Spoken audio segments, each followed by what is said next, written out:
Hi, and welcome to the Theater History Podcast. I'm Mike Leager. There wasn't a lot that was funny about the Great Depression.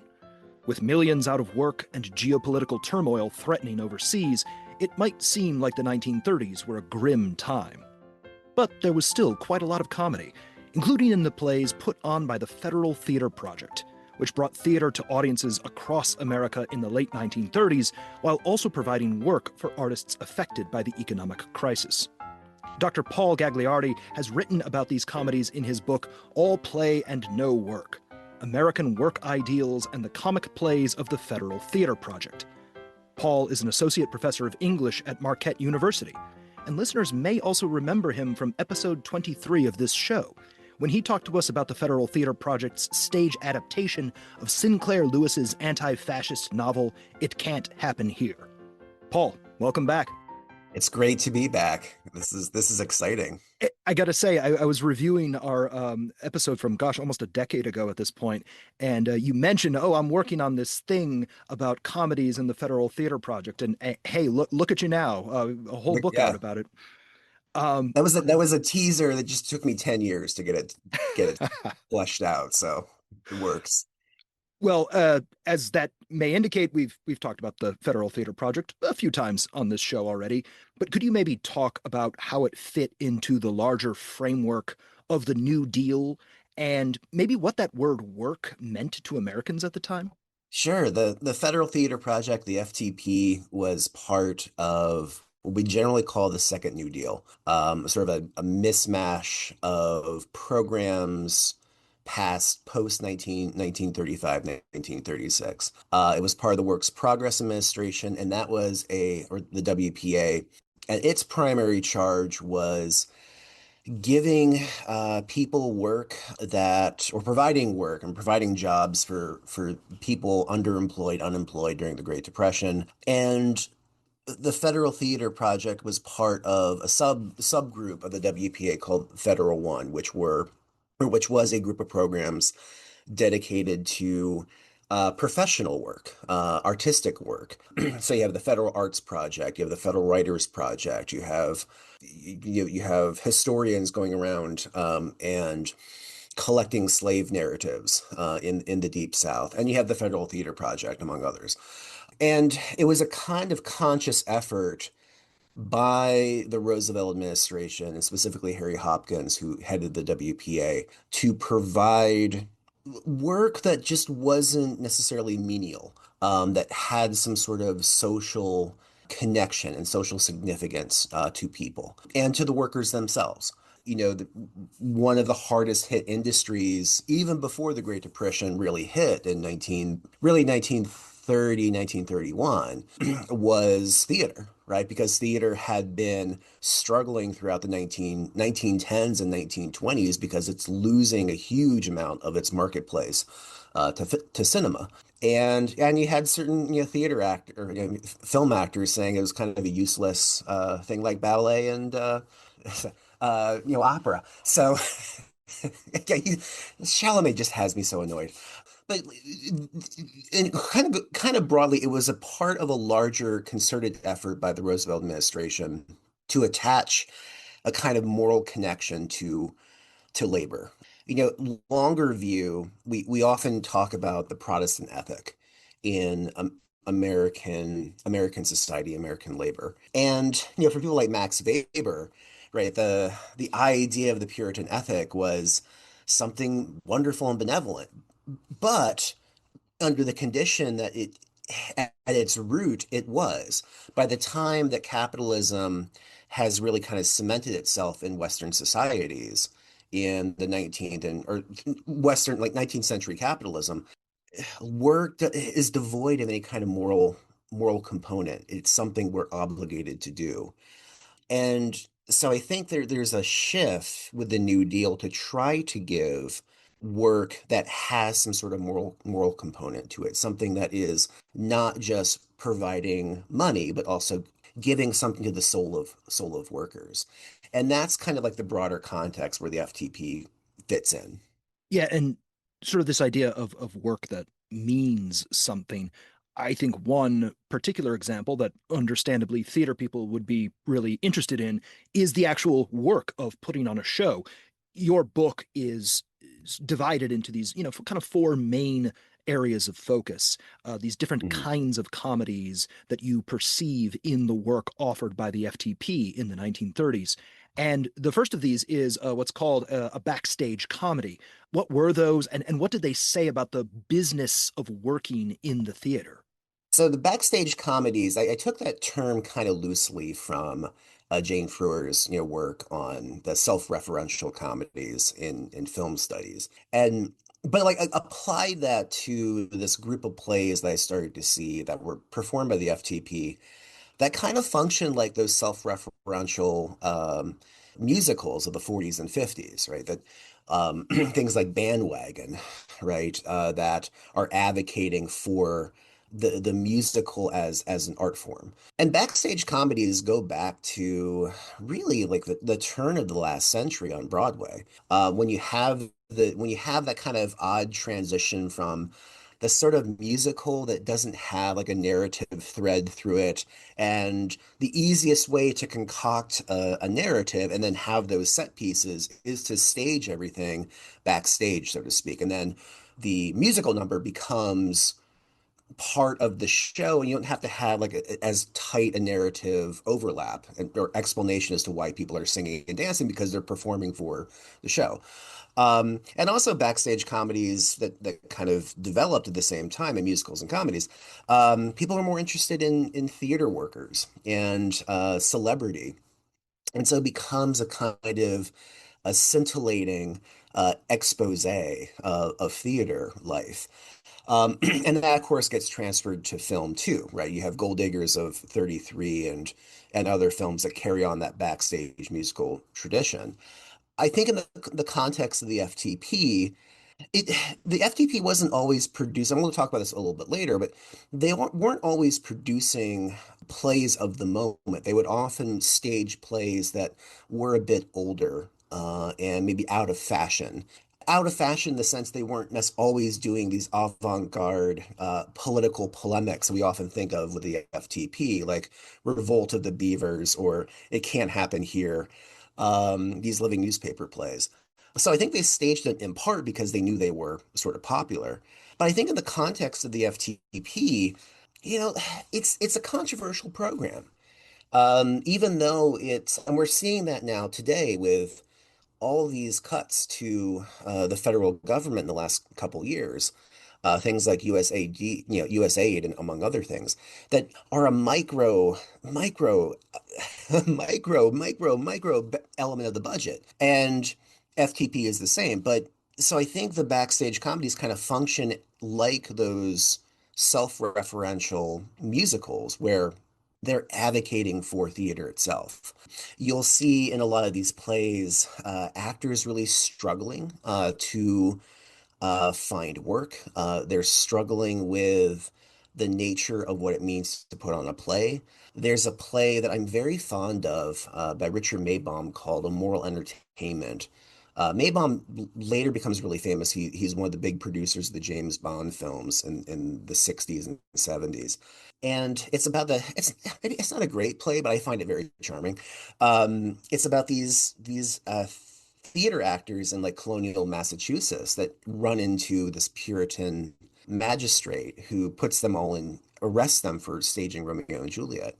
And he gives, spoiler alert, he gives the actors this choice of either work in the town or we're gonna like chop off your hands. And most of the actors are like, yeah, I'd rather eat than put on a play ever again. So I think they're ultimately advocating for we need something to protect the labor of actors and to protect theater because again, like the depression is horrible to the theater industry. And like we're also seeing witch hunts, right, later in the decade with the rise of HUAC and investigations in the FTP for being just this embedded by communists. And so I think they're just sort of operating as we need to protect theater at all costs. You were just talking there about how the Federal Theater Project often draws criticism for being too politically radical, or at least being perceived as such. This is something we also talked about when we talked about It Can't Happen Here. And there seemed like some programming choices that were hopefully, aimed at counteracting that perception. Although, two of the examples that you mention are by Eugene O'Neill and the socialism curious George S. Kaufman, which kind of seem like odd choices to counteract the criticism. But could you explain why they fit that choice to offer productions that were more focused on middle class life? Yeah, I mean, Eugene O'Neill is one of like he and Bernard Shaw, George Bernard Shaw, basically give their entire catalogs to the FTP, I think at like a hugely discounted rate or for free. And they're probably the two most prominent dramatists in North America and Europe at that time, give or take, however you're ranking them. And it's interesting, like the most popular Eugene O'Neill play produced by the FTP is one that I think is the least produced and the one that people don't think of as a Eugene O'Neill play is Wilderness, his sort of comedy. I say sort of comedy, I don't find it that funny. Um, just I'm crapping on Timothy Chalamet and Eugene O'Neill in the same podcast. So It is objectively one of the like low key saddest, most depressed comedies you'll ever see, and that's maybe even mhm. before you realize it's by O'Neill. That's very true.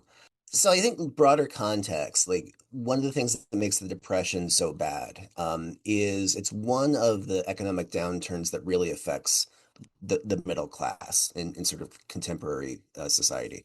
And I guess you say Panic of 1893 does too, but well, that's neither here nor there. So longer view, like the middle class, one of the things that makes the depression really hard is the middle class is hit very badly by the depression. So it's not just blue collar workers facing unemployment and economic deprivation, it's the middle class. So I think there's a concerted effort by the FTP to stage plays that reflect that kind of middle class life, that middle class position. And as you said, like as a comedy, it's a very depressing comedy.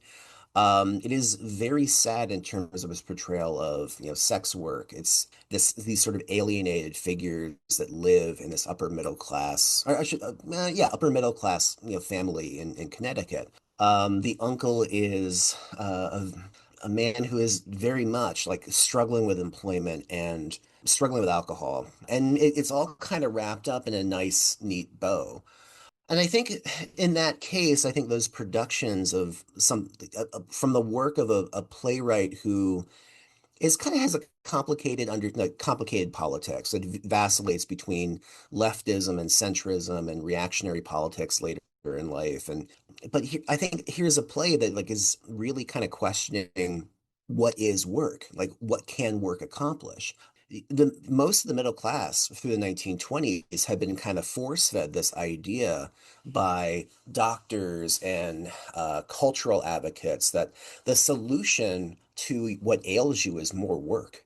Work should be something that is joyful, that you should take pleasure in work. And yeah, you can have leisure, but ultimately you can combine the two, right? That there's a kind of hedonistic work that should lift you up.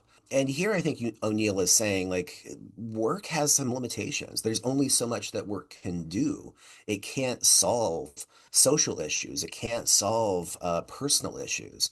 And with Kaufman, right, again, I like how that phrase, like socialist curious, whatever your great phrase was. Another guy whose politics are kind of hard to hit upon. He's certainly, I think by this point he's in Hollywood working for the Hollywood studios.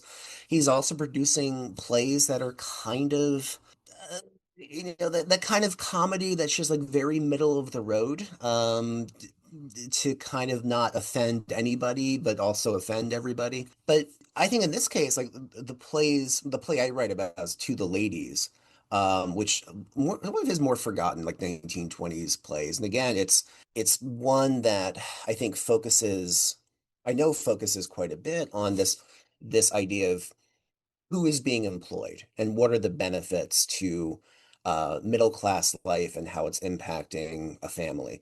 That play features a husband who is incredibly irresponsible with money, and his young wife, who is the one that kind of is the breadwinner in essence. She's the one that solves like all his work conundrums and work problems.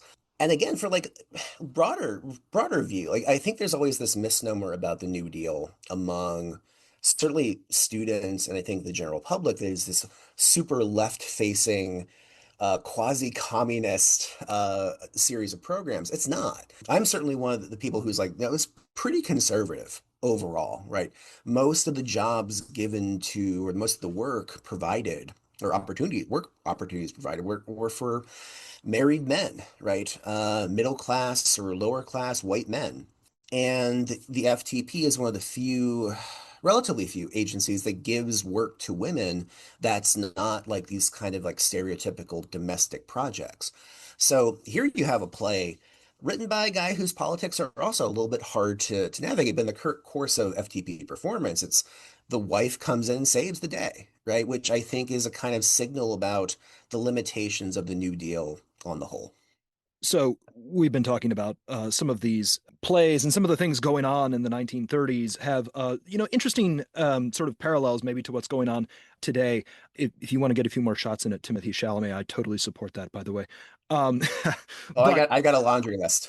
uh, there's a few other things that maybe resonate with stuff that's going on now in the 21st century. For example, legalized sports betting and cryptocurrency speculation, things like that have maybe been in the news just a tiny bit in the last couple of years. You talk about how there's this kind of whole subgenre of plays that are all about forms of chance as a way of as a kind of work or a kind of labor. Could you talk Mhm. about those? Yeah. One of the interesting things I found in my research were, we'll talk about one of the other, subgenres too, or genres, I guess. But these plays about chance and all the variations of chance, speculation, luck, whatever it may be. Luck and chance are these concepts that really become, I think, start to really show up in 19th century literature and all these discussions of you should, again, that the conflict, right? The tension between we want to, as a society, advocate for putting your nose to the grindstone and working hard and, finding material success through your hard labor. We don't want to encourage speculation. We don't encourage putting all your money into like nebulous investments. And there's also kind of a hatred of that, right, in American society. But then, ironically, like how a lot of people have made money historically is like in these occurrences of speculation. So it's fine for some people to do it and not so fine for other people to do it is generally how American society has thought of it. And I think with a lot of plays of chance,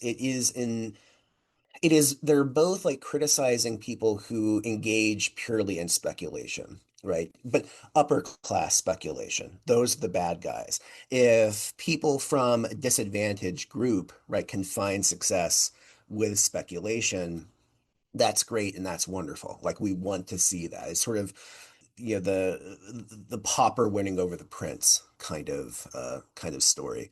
And these are issues that don't go away, right? And as you said, like we're now in a space where yeah, you can't watch. I love watching hockey. I can't watch a game without like the updates on like, what are the odds that this team is going to win the face-off, right? And that's like being browbeaten into the broadcasts. And of course, cryptocurrency. And do we have the guardrails in place to protect people if those things fall asunder?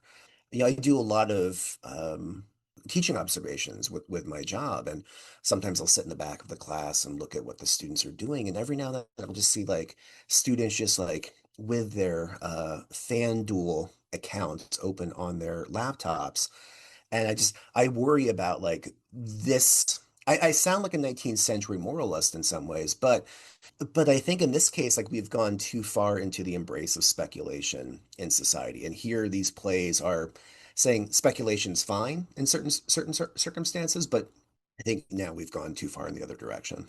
Yeah, it's interesting just to that point you're making. You talk about plays like George Kelly's The Show Off, where maybe let me see if I understand this correctly. It almost seems as if there's a sort of an undertone or an implicit message that, hey, look, the high level financier stuff, that's kind of how we got into this whole Great Depression mess in the first place.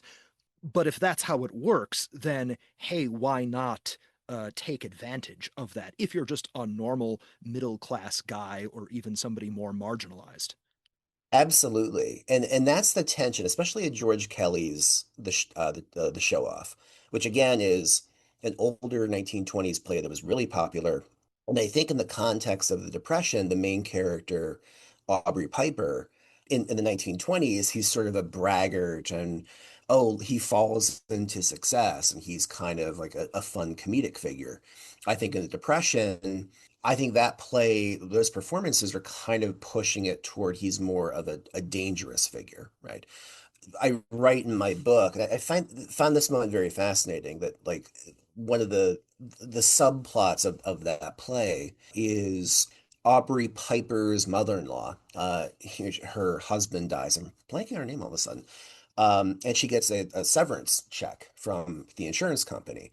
And there's a conversation between the insurance agent and herself about the need for security, right? The need to buttress yourself against chance and risk. And to me, I always thought of it as like a little bit of acknowledgement of the need for like Social Security and, so many New Deal programs that are like trying to prevent the worker against the inherent risk in the workplace and in society. But by the same token, then you have the other character, Aubrey Piper, in that play, is just reckless. He's gets into car collisions. He doesn't have insurance. He happens upon this big investment that saves the family. And I think in that case, depending on who's producing it, that character becomes an object of derision or someone that, okay, if you know how to game the system, it's fine to do it, but you need some level of security. You can't always count on the Deus ex machina kind of moment of, hey, I put $1,000 on Team USA baseball to lose, right? And now I have all the money in the world. This is great. But you're right, like in the context of other productions, that changes the meaning of Aubrey Piper's character. Yeah, I especially am interested. You go into some detail about a production of this play, The Show Off, that one is done by a Yiddish theater unit of the FTP, and another one is done by one of the so-called Negro theater units of the FTP. And that also gets tied in with another play where the racial dynamics are particularly pronounced in some interesting and probably very uncomfortable ways. A play called Mississippi Rainbow. Between those sort of unique productions of Show Off and Mississippi Rainbow, what happens when these comedies of chance get filtered through a particular identity? Especially in the case of the show off gets produced in Harlem with that Negro, the so-called Negro unit there. I think in that case, like there's the audience receives the play differently, right? It seems. And how that character is produced changes, right? In the case of the Harlem unit, right, Aubrey Piper is he like it doesn't matter that he falls into this kind of success. There's some changes to that play done by that unit that it's more centered on like the Black experience in the New York City area, the Harlem area. Um, and so I think for audiences there, it's like that ability to gain agency over the white economic system, right? And the realization that sure, like he's a braggart but we kind of like him and he's able to game the system, right? By emulating white labor techniques. In the case of Mississippi Rainbow, right, which is, as you said, like is kind of uncomfortable in a lot of ways. It's written by a white playwright. It often features heavily accented we could say racist dialogue. It's often produced by a lot of the black theaters in the FTP, especially in Chicago, which is where I focus most of my research on.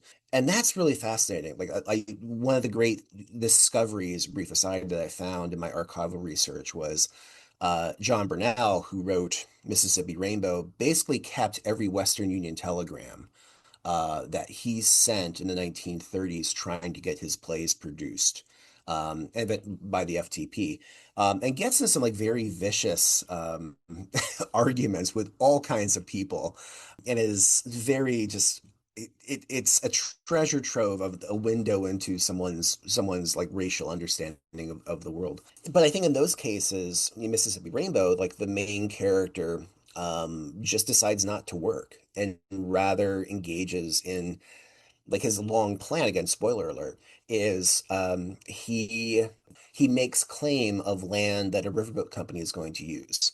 The riverboat company has to pay him a huge amount of money to get the land. But again, like engaging in white speculation, right? Land speculation. And for Black audiences, it very much, and again, what I found in terms of audience research with that play, different people found that play problematic, or they found it humorous, or some people didn't like it. So it's not across the board, but it was fairly popular. And it does seem to be in certain productions, people see it as again, like if we take those approaches, right? If we can take white speculative labor, white approaches to labor, we can gain a level of agency. It might be temporary because it hasn't removed any of the existing racist superstructures that we encounter as, as Black people in the 1930s. But at least at that moment, it's a victory, even if it's temporary. So they're very interesting in that regard.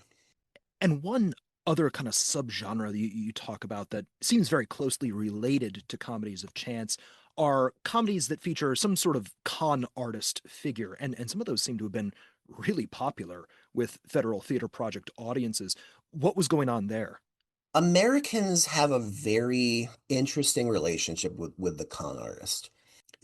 Going back to like some of the canonical texts of American literature, from Twain and Melville through so many of like comedies of the 1930s, even to today, right? Like if you can work the hustle, if you can work the con, depending on what that is, right, you can be something of a hero. I mean, like it's not a coincidence in my head that this is the era when pro wrestling starts to become very, very popular. And even in the 1930s, there are all these exposés of, I don't think this is real. And everyone's like, yeah, we know. We understand this isn't real. We don't care. So, in that vein, I think there is like something embedded in the Depression audience of looking for someone to pull one over, right? Again, like kind of like you said, with comedy is a chance. Like if we can find victory using this language and using this approach to, outwitting somebody else, that's great. So in a play like The Milky Way, which later is turned into, I think and I had the timeline wrong. There's a film version with Harold Lloyd that comes out right around the time the FTP productions of the play come out. But yeah, a milkman accidentally knocks out the middleweight champ, and then his boxing manager sends him on these staged fights across the country, right, to appear to be legitimate. And like that's a harmless con in some ways. Yeah, people might be losing money betting on the fight, and that becomes a key component later in the play. But it's performative, right? And there's like a kind of mythology attached to that. Like like pro wrestling, everyone seems in on the joke. And every now and then there's somebody who's like, you realize this is fake, right? And again, the response is we don't care. We like the story. My favorite play that I studied, and the one I get the most questions about, is another con artist play called Help Yourself, which is based on an Austrian play, has a really interesting sort of history and various translations.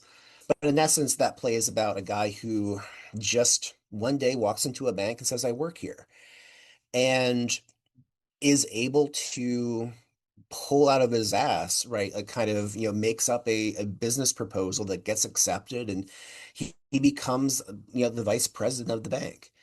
And on the one hand, right, it's cool. And again, if there's any industry people don't like in the 1930s, it's the banking industry for all number of reasons.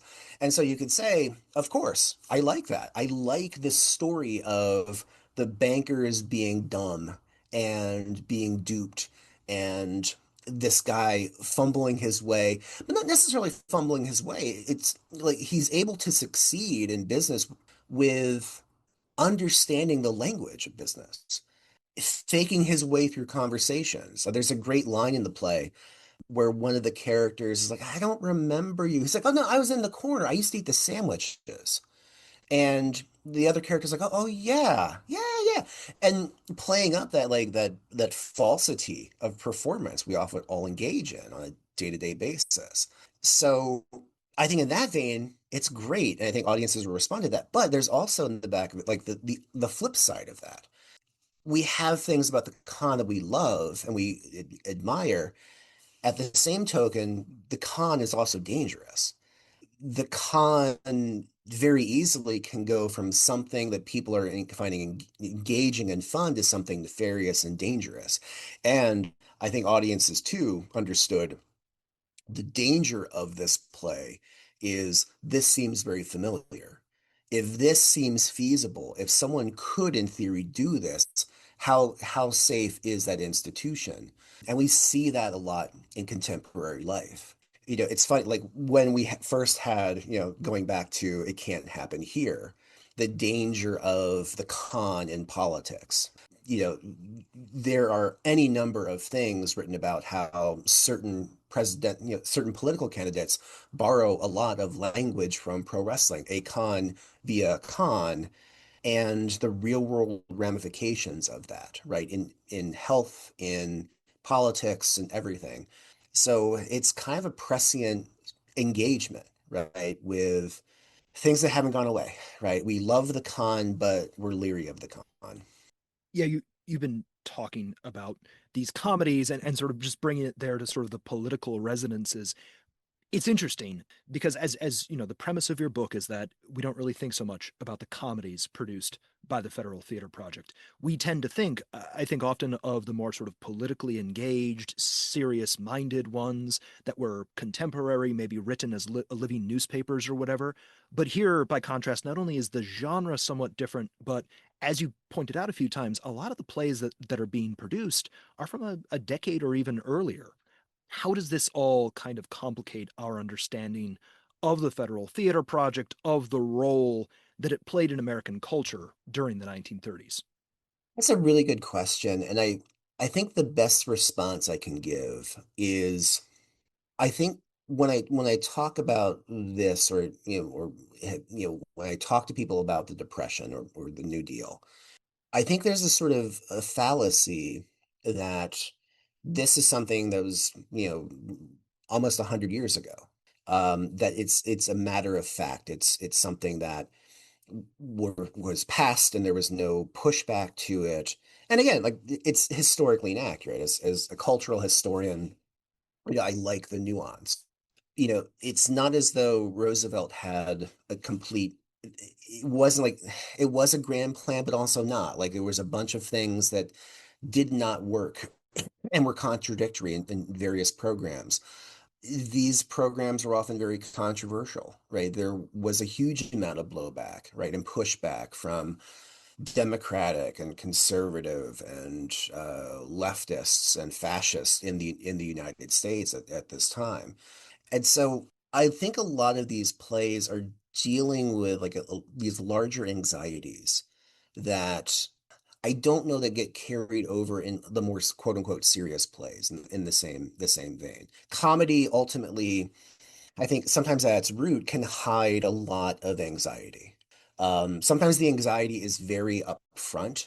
My wife and I went to go see a movie the other day, and one of the trailers was for the new scary movie that's coming out at some point this summer.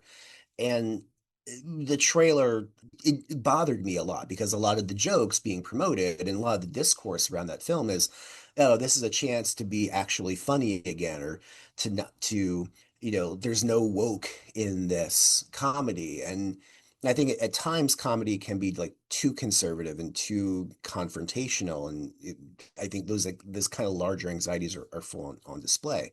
I think in a lot of these plays, the comedy or the anxiety and the tension about what the New Deal is doing, what the response of government should be, what is my response in terms of my connection to labor, maybe it's more subtle in some regards, right? It's more complicated. Just as on the one hand, you can have a character pull off this kind of elaborate con in a bank, as you can see that as a kind of very clear condemnation of the banking industry and a moment of uplift for the worker. I think also there's a moment of, has anything changed if this is feasible? You have into the ladies, you have a character who is inept at his job and succeeds in spite of any kind of recognition of the woman who's really doing it. And then in other plays, like there's a kind of questioning of the effectiveness, right? Of again, with To the Ladies, like how effective are these programs if only male work is getting privileged? What else needs to be accomplished? And so I think there are in many ways like very subtle kind of interrogations of life in the New Deal and life in the Depression. And I think maybe also a concern of, again, like the programs in the New Deal, I think for a long time we have presumed that they are stable, that they are untouchable. And what we're starting to see in the United States is very quickly and very slowly, a lot of those programs, or like that general approach of government providing some security to people, is being eroded. And I think now for us, as we look back at these plays, we need to have this sort of conversation, that realization that what was presumed or what has been worked through in the Depression might be temporary. And if that's the case, do we need to have a kind of inversion of help yourself, right? Do we need to have a new realization that there needs to be a new barrier to the institution or a new change to the institution? What does that look like? But I think they complicate like our understanding of the New Deal. I think they show us that these things were not taken were not presumed to be correct. And I think ultimately they show us that we may have to go back to like reworking those programs or having new approaches, because I think we're in a kind of an inversion of the Depression right now. We'll post additional information about the plays Paul talks about in this episode, as well as more info about his book, All Play and No Work: American Work Ideals and the Comic Plays of the Federal Theater Project. Paul, thanks for expanding our sense of the Federal Theater Project and all the plays that it produced. Thanks for having me back, Michael. This was great.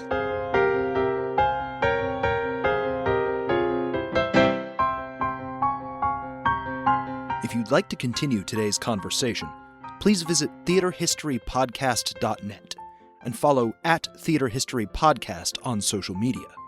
Please note that that's theater spelled Theatre. Our theme music is The Black Crook Gallop, which comes to us courtesy of the New York Public Library Libretto Project and Adam Roberts. Thanks as well to Tip Kress, who designed our logo. And finally, thank you for listening.